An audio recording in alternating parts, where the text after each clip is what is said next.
prisonnier? C'est une question que se pose le roi. Mais Raïm... En fait, je fais mon raisonnement, vous savez. Donc, le prophète dira qu'il ne faut pas faire cela. D'accord? C'est contraire à l'esprit d'Israël. À ce point-là. D'accord? Et vous le voyez ce qui se passe à la fin? C'est une solution pacifique. C'est un pacifiste, avant l'heure. Vous le voyez là? Ici? Imaginez-vous. Et finalement, on aboutit à la paix. Regardez bien. Et si le roi n'avait pas écouté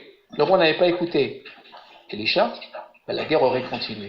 Et là, les bonnes Syriennes ne reviendront plus. En vérité, elles ont été aussi surprises par la compassion, une compassion, on va dire, infinie.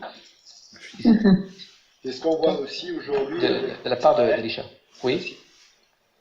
Oui, excuse-moi, José, oui. Oui, je disais, c'est un petit peu l'image qu'on voit aujourd'hui avec Israël et la Syrie, puisqu'ils viennent de se faire soigner en Israël. Ouais. J'allais y venir. Vous voyez, regardez. Vous voyez ce que vient de faire José? C'est une lecture moderne du texte. Oui. Voilà. Ça, on doit le faire. Le texte nous parle pour aujourd'hui. Un texte qui nous parle. Ce texte-là, vous voyez, il est daté. Hein. Aimez vos ennemis. Aimez vos ennemis. Donnez-leur même à manger. D'accord? Ici. Vous imaginez? C'est une conception, voilà, que nous retrouvons dans le texte biblique. Ici. À travers le prophète Elisha. Oui. Parce que la position même du roi m'interpelle, parce que tout roi qu'il est, non seulement il va consulter son conseiller, donc au travers de Elisha, mais il est écrit, il dit, faut-il les frapper? Le faut-il, mon père? Est-ce qu'il ne s'adresse pas à l'Éternel en même temps au travers de... Non, alors j'explique là. Pourquoi mon père? Alors, j'explique. Très bonne question. Ok. Quand vous verrez Avi dans le contexte, oui. Il s'agit de Eliaou. Excusez-moi. Quand on dit Avi, ici, c'est-à-dire mon père, dans le sens mon maître. J'explique. Donc un maître. J'explique. Qui nous ramène à Eliaou. Voilà. Mon raisonnement, je suis allé trop vite. Parce que chez Eliaou, si vous montez chez Eliaou, rappelez-vous, tout à fait au début du texte, chapitre 2, chapitre 1, chapitre 2, lorsque Eliaou s'en va, comment Elisha appelle Eliaou? Avi, 2 fois de suite. Voilà, très bien. Mon père. Char de feu d'Israël. Exactement. Un disciple appelle son maître Avi. Ouais. Là, vous le voyez, là, c'est intéressant. Ça veut dire quoi? Que ce qui importe dans Israël, c'est pas simplement la lignée biologique, c'est la lignée spirituelle. Le roi lui-même, il est... Absolument. Oui, le père, là, c'est dans le sens spirituel du terme. Et non pas biologique. D'accord, bien évidemment. D'accord. Donc, là, regardez bien, là. Ici, regardez bien l'amour que porte le roi au prophète. Elisha, il l'appelle Avi, mon maître.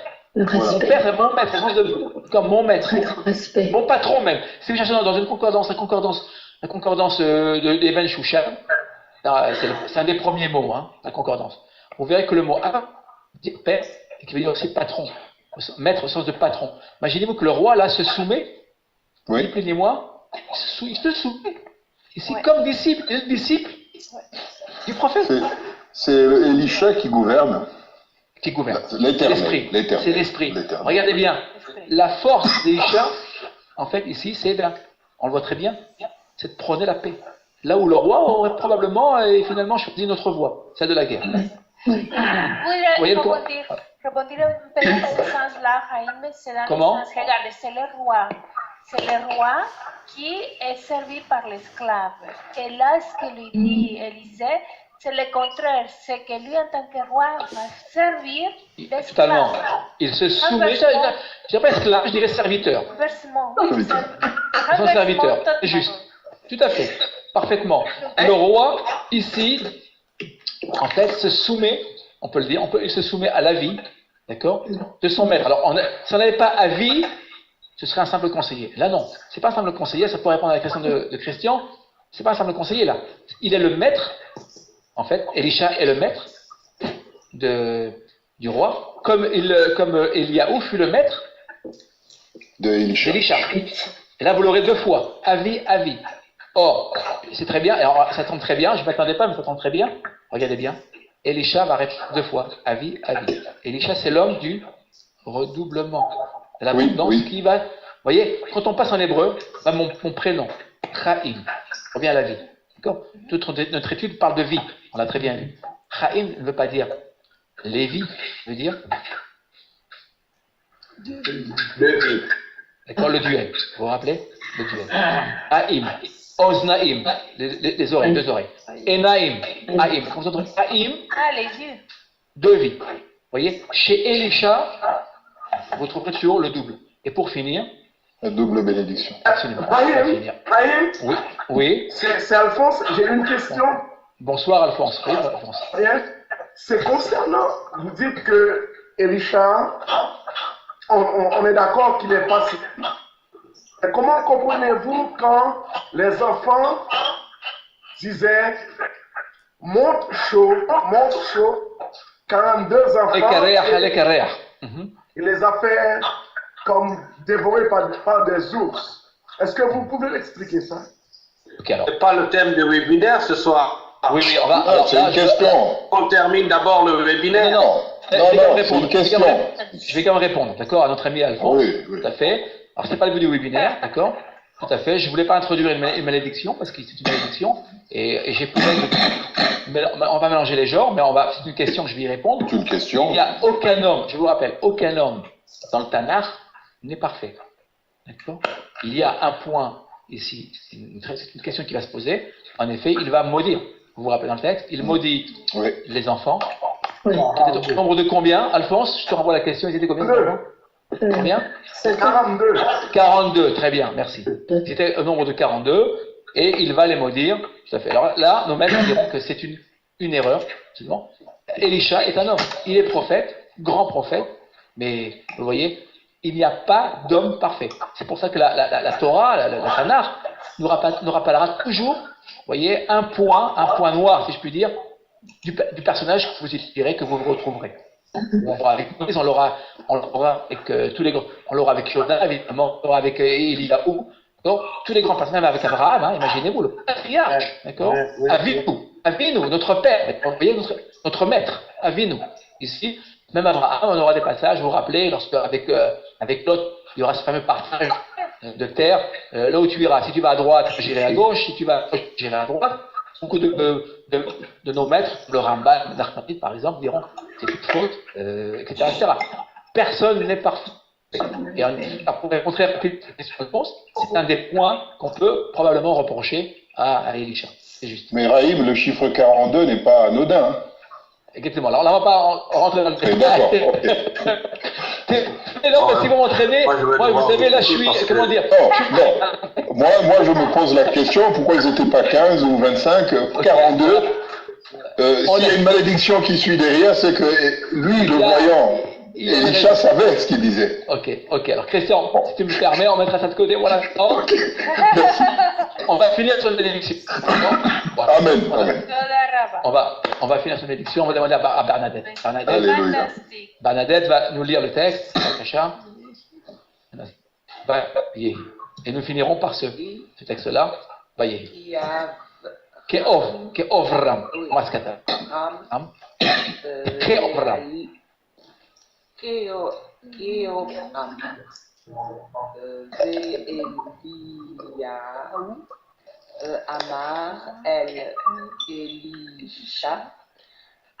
She'al ma Lach.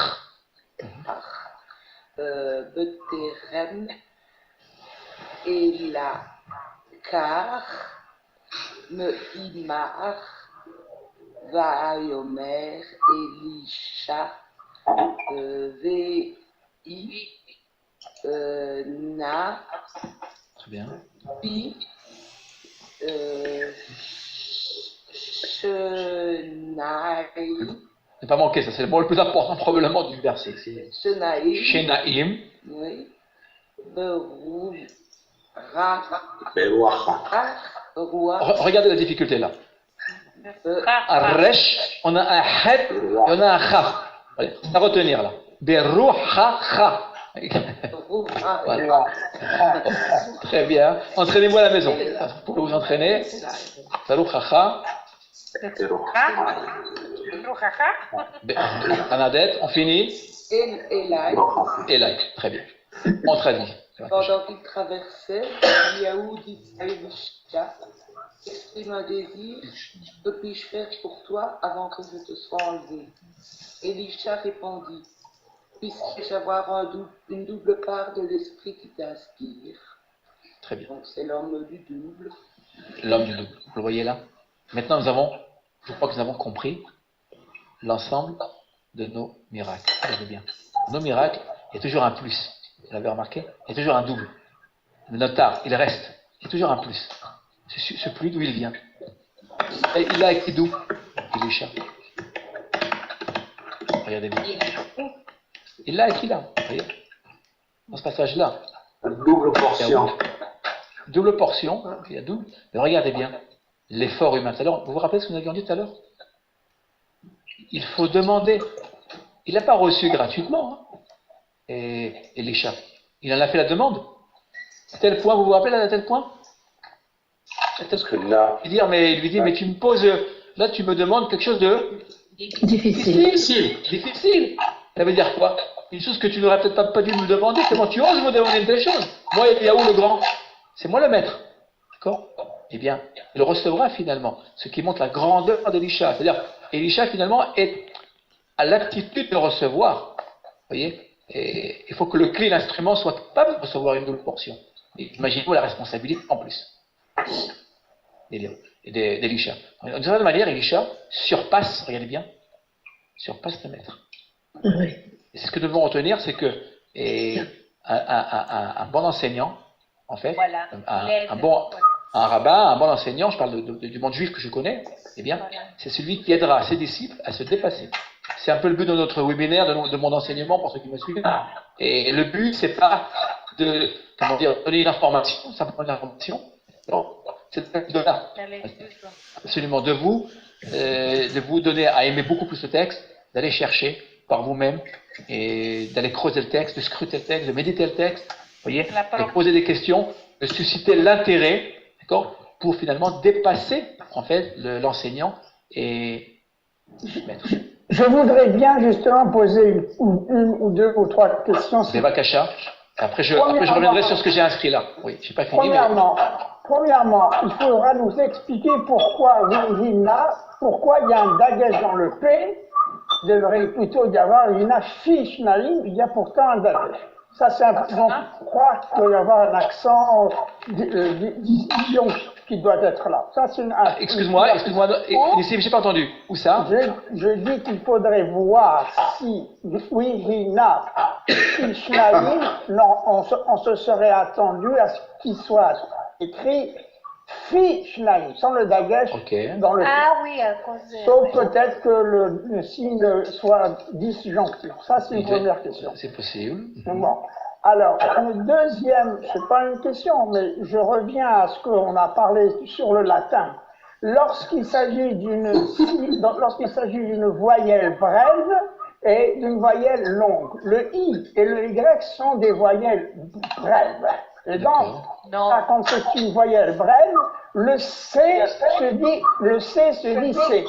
Mais s'il s'agissait d'un O comme dans Colosantis, c'est une voyelle longue et le C devient que Co. Ça, c'est un deuxième point. Merci. Non, merci un troisième point, je n'arrive pas, quand je sors, moi, Sepharim, et que je veux faire une recherche, il ne me permet pas de faire une recherche, et je vois que vous le faites allègrement et d'une manière continue.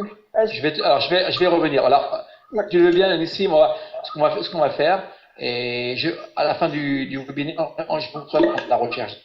Vous tous et vous toutes. D'accord, pas de problème. Ça, je veux comme le faire, c'est important. Je veux juste finir, regardez bien. Là, il y a une nouveauté dans le... Si je vous dis Elisha, alors j'irai rechercher à propos du point. Là, on n'a pas trop le temps de mettre... Oui, ça doit être une histoire d'accent différent. Oui, c'est ce que je pense, tout à fait. Regardez bien. Si vous regardez bien le terme, le nom, a priori, que veut dire Elisha? Oui. Elisha. Dieu sauvera. Absolument. Parfaitement. Voilà, c'est ce que j'ai fait là, vous l'avez très bien vu. Elle, ici, Isha. D'accord, Sobra. La racine Yud, Shin, Aïn. Or, regardez, il y a un autre commentaire. Il ne faut jamais se satisfaire de ce que vous recevez. Il faut toujours aller chercher. Moi, je suis nous connaissons depuis très longtemps, d'accord. Moi, je suis allé chercher un peu plus loin. J'ai voulu aller un peu renouveler un peu le texte. Regardez bien. Vous avez dans Genèse 4.4, Vaïsha Adonai, le Seigneur se montra favorable. Vous vous rappelez, il s'agit à Abel et pas à Caïn. Exactement. Caïn et Abel, tous les deux apportent donc leur propre offrande. Et comme nous le savons, l'Éternel va se montrer favorable à l'offrande Abel. Vous voyez ici? Or, si vous rapportez, qu'est-ce que je viens de faire ici? Si vous rapportez Isha qui est ici à Elisha, ça veut dire quoi? Ça veut dire que, on l'a vu ce soir dans notre étude, que tout ce que demandera Elisha, il l'obtient. Il l'obtient. Ça veut dire quoi? Ça veut dire qu'en fait, Elisha est un prophète extrêmement proche de l'Éternel. Oui, il y a un lien, je dirais même presque, qui ressemblerait à celui que nous connaissons entre Moïse et l'Éternel. Il y a un lien extrêmement fort. Rappelez-vous, ce que demande, vous vous rappelez les miracles, les plaies d'Égypte, et les miracles que fera Moïse? Moïse parle, et l'Éternel, en fait, accomplit. C'est pas surprenant, Raïm. Mais attention, Moïse est tellement humble qu'il rapportera également tout à la parole de l'Éternel. À un moment donné, il y aura la faute. Hein. Vous vous rappelez, il dira Notsi lachem maim. C'est nous qui vous sortirons d'accord, l'eau. Alors là, il fera une erreur. Il dira Notsi, c'est nous qui sortons l'eau. D'accord? Là, il fera une erreur. Mais généralement, il rapporte tous ces miracles à l'Éternel. Ici, vous le voyez ici. Là, c'est Elisha. C'est pour cela que l'Éternel viendra et se montrera favorable en fait, aux actions de Elisha. Rien n'est automatique, vous voyez? Rien n'est automatique. Il faut remplir certaines conditions. Et Elisha remplit les conditions du prophète, l'humilité, il rapporte la parole à l'Éternel, il est proche des plus démunis. Rappelez-vous, c'est aussi Moshe. Vous vous rappelez Moshe en Égypte, lorsqu'il verra son propre frère souffrir et humilié par l'Égyptien, que fait-il? Il descend tout de suite, il quitte son trône, il quitte son rang, son statut, d'accord? Il est prêt. C'est aussi Elisha. Et c'est ce qui fera la grandeur du prophète Elisha, c'est la raison pour laquelle il réussira à accomplir les miracles qu'il a. Chaim, Elisha ne se contente pas de demander, il fait tout pour l'obtenir. Parce que quand il a demandé à Eliaou la double portion, Eliaou dit, si tu vois ma face, lorsque je serai enlevé, alors là tu vois ce qu'il a demandé. Et Elisha a tout fait jusqu'à déchirer ses habits pour voir comment Eliaou. Elisha. Alors il faut souligner cette force-là. C'est excellent, Daniel. Ton commentaire est excellent. Elisha. Je voulais dire la même chose. C'est un homme de tête. Hein. D'accord. Il sait très bien ce qu'il veut. Un obstiné. C'est un obstiné. D'accord. Raïm, mais il y a quand même une chose. Pour que Elisha reçoive tout le temps la faveur de l'Éternel, il faut comprendre qu'il a quand même servi Élie pendant ces 8 ans, mais à fond comme personne n'aurait pu le faire. Et accepter tout et être toujours à sa disposition. Donc, est-ce pas la raison pour laquelle ce qu'Élie était prêt à recevoir de l'Éternel pour le service de Dieu? Excellent. Alors là, ça nous renvoie, à l'histoire de Moshe et de Yoshua, son successeur, vous vous rappelez? Josué, a priori, comme vous le lisez, a priori, il n'était pas destiné à devenir son successeur. Mais, en fait, le fait qu'il était le serviteur fidèle de Moshe, c'est ce qui lui donnera le droit, le mérite d'être le successeur de Moshe. Ben, c'est la même chose. C'est exactement. D'ailleurs, la preuve, si vous lisez le texte, vous verrez que il y a un rapport très étroit entre Eliaou et Elisha. Mais le texte ne nous dit rien. On ne sait pas ce qui se passe entre eux, en vérité.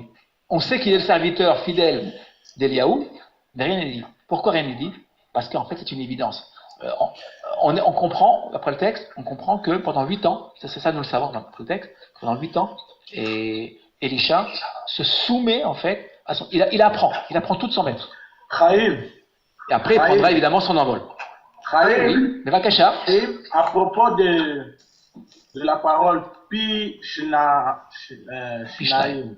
C'est pas une notion de Tanaïm que Elisha a demandé de répéter aussi les paroles je sais pas, de son maître. Probablement, Pishnaïm. Moi, j'irais dans le sens du contexte. Là, je vais. Oui, c'est possible, mais j'irai pas aussi loin que toi. Hein. Moi, je pense qu'il faut le prendre au sens que Elisha a reçu beaucoup plus ici que son propre maître. C'est le dépassement du maître ici. Oui, mais Raïm. Double. Oui, double, et regardez bien là. Je vous renvoie cette référence-là. Voyez, un instant, je voudrais finir. Regardez bien. Le droit d'aînesse. Vous voyez le droit d'aînesse? Oui. Parmi tous les prophètes qu'il y avait en ce temps-là, hein, et Elisha n'est pas le seul prophète. Hein. Il y a des écoles de prophètes. Alors, regardez bien ce qui s'est passé. Quand il demande Pishnaïm, il demande quoi à Eliaou? Droit d'aînesse. Droit d'aînesse. Oui. Ah, voilà. Bien. Logique. Un instant, Yvonne, un instant. Regardez bien ce que je voudrais que vous compreniez. Si le droit d'aînesse, généralement, il se transmet de manière biologique. Biologique. Que fait Elisha là? Il brise le... Non, je suis désolé. Moi, j'ai été ton disciple pendant 8 ans, ton disciple fidèle. Je n'ai manqué aucune parole. J'ai été présent, d'accord, à ton étude. J'étais là tout le temps. J'ai suivi. Maintenant, attention. Ce que je te demande, une chose, c'est d'avoir le double, d'accord, de ce que tu as reçu. Imaginez-vous. Et Eliaou aurait même pu lui refuser. Hein. Eliaou ne lui refuse pas. D'accord, regardez bien. Ce droit d'aînesse, en fait, c'est pas un droit d'aînesse arraché par force. Ici, pas du tout. Ici. C'est un droit qui lui est demandé. Ici. Eliaou a eu du mal à lui donner. Imaginez-vous, la succession est difficile. Hein. Elle est difficile. Mais il l'accepte. Il accepte, c'est lié, en fait, c'est lié à la fidélité d'Elisha. Voilà. Oui. Mais je voulais juste dire, oui, Yvonne. J'avais pensé, j'avais pensé à Jacob qui a travaillé 7 ans pour avoir Rachel et c'est le droit d'aînesse. Non, d'abord c'est le droit d'aînesse qui a fait qu'on l'a donné d'abord l'aîné et qu'après il a dû travailler 7 ans, donc il était aussi un serviteur à travailler fidèlement pour là-bas. Puis, et puis, quelque part, il avait aussi trahi son frère pour avoir le droit d'aînesse, donc il a eu la bénédiction. Donc, quelque part, c'est 7 ans qu'il nomme là, qu'il était le serviteur. Je vois les liens avec. Il y a, en effet, on pourrait faire un lien, mais je pense que Yvonne, le lien le plus direct, d'accord, à faire, c'est probablement le lien que nous avons fait entre Moshe et Yoshua. C'est flagrant, hein, on retrouve ça. Très bien. Alors, oui, très rapidement. Juste. Une question. Pardon. Je voudrais quand même conclure notre étude, oui. Une question. C'est parce que j'ai lu quelque part que Eliaou a opéré 7 miracles, alors que Elisha en a opéré 13. Et le 14e, c'est après sa mort. Donc, il a opéré 14 miracles. Est-ce que c'est vrai? Je trouve que c'est 11 miracles, je crois. Je ne me trompe pas. Oh là là, c'est quoi ce Raïm, voilà. Je crois que c'est 11 miracles, je crois. 11 miracles par Elisha? J'ai pas fait le calcul, hein, à vrai dire. Okay. Voilà. J'ai pas fait le calcul. Je vous laisse le faire si vous avez une idée. Deux fois le nombre de miracles de... Oui, c'est probable, hein, c'est probable. C'est l'ordre d'idée, c'est dans l'esprit, d'accord. Il est vrai que ça aussi. Mémoire qu'Elisha avait beaucoup plus de miracles qu'Eliaou. Encore une fois, je vous rappelle, ce qui importe, c'est pas le nombre de miracles qui importe, hein, parce que le nombre de miracles, ça veut dire quoi? Ça veut dire, je vous rappelle, que la génération du prophète est une génération, spirituellement parlant, génération. Chaim, tu as traduit basse sur le fond de la foi. Chaim, tu as traduit Elisha à Elisha. Ok, alors je voudrais que on peut aussi parler de l'homme puissant. Absolument. Okay, alors, oui, mais Raïm. Je voudrais conclure le webinaire si vous le voulez bien. Oui, Raïm, juste un petit mot. Christian, on va cacher. Oui. On a encore un truc. Mais je trouve la revendication de Elisha légitime. Oui. J'essaie de comprendre, tu vas me dire si j'interprète à ma manière, mais il a servi pendant 8 ans. Et ce que je constate, c'est Eliaou est enlevé, alors qu'il le sert 8 ans. Moi, les chiffres m'interpellent toujours. Elisha reste, mais le chiffre 8, c'est celui qui vient après le monde matériel, c'est-à-dire une élévation spirituelle. Voilà, tout en étant sur terre, il y a quelque chose qui se passe à ce niveau-là. Bien évidemment, c'est le 8, absolument. Le 8, c'est le surnaturel, d'accord? C'est le déplacement. Donc, à ce moment-là, il est en droit de réclamer cette double portion, puisque le maître lui dit, si je m'en vais, si tu me vois, lui, il est déjà là-haut. Oui, mais il est en droit, attention, parce qu'il a suivi. Hein. Il l'a suivi. Tout à fait. Tout en étant sur terre, il va recevoir. Et d'ailleurs, vous remarquez qu'Eliaou a eu du mal à lui donner. Hein. Il lui dit, tu me poses une question. Il ne voulait pas du tout. Ta requête, oui, on sent qu'Eliaou hésite. C'est mon sentiment. Mais je n'ai jamais compris. Voilà. Mais Eliaou hésite. Tu lui donnes même une condition qu'il pense peut-être qu'il ne va pas remplir. Il ne veut pas. Il n'a pas lui donné. N'oubliez pas Elisha d'obtenir ce qu'il voulait. C'est la succession, c'est très difficile. Ah oui, il n'a pas voulu. Et finalement, nous le verrons, Elisha répondra à toute, à l'attente, aux attentes d'Eliaou. On le verra, Eliaou sera déjà remonté dans les cieux avec le char céleste. Ok, alors ce que je voudrais faire, pour notre ami Nissim, une question qui s'est posée, on va aller voir une question technique, on va aller voir. Nissim. Merci beaucoup. Non, je t'en prie, il n'y a pas de problème. Alors, voilà, on a le